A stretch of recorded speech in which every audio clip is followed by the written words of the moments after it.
ఈ రోజు రాష్ట్రంలో ఈ అమృత 1.0 కింద 2,559 కోట్లు 2014-19లో అప్పుడు శాంక్షన్ చేసింది అధ్యక్ష.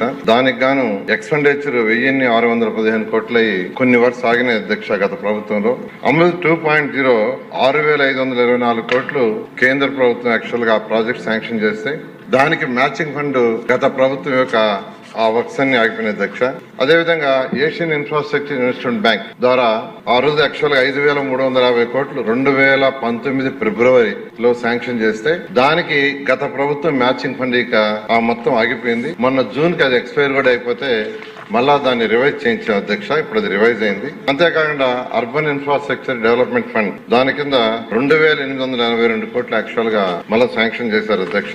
ఇది కాకుండా విశాఖపట్నం జీవీఎంఎస్ కి 595 కోట్లు రీసెంట్ గా ఒక ప్రాజెక్ట్ శాంక్షన్ చేశాం అధ్యక్ష.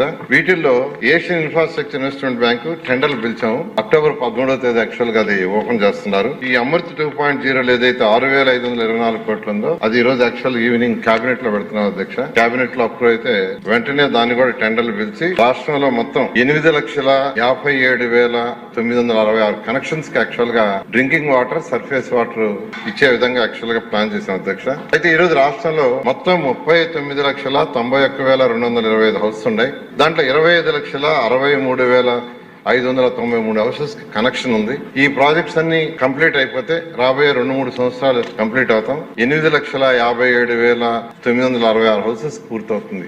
ఇవన్నీ పూర్తి కాగా అయినప్పటికీ 5,69,669 హౌసెస్ కి ఇంకా కనెక్షన్ కి ఫండ్స్ మ్యాచింగ్ చేయాలా. దానికోసం కూడా యాక్చువల్ గా ఈ రోజు అర్బన్ ఛాలెంజ్ ఫండ్ అని కేంద్ర ప్రభుత్వం గ్రాంట్ ఒక 25% ఇచ్చేదిగా చేశారు. దాని మీద వర్కౌట్ చేస్తున్నాం అధ్యక్ష. రాష్ట్రం మొత్తంలో అమృత్ స్కీమ్ గానీ, ఏఐబి గానీ, యుఐడిఎఫ్ గానీ, అందులో ఏఐబి మాత్రం అక్టోబర్ 13వ తేదీ టెండర్స్ ఓపెన్ చేస్తున్నాం అధ్యక్ష.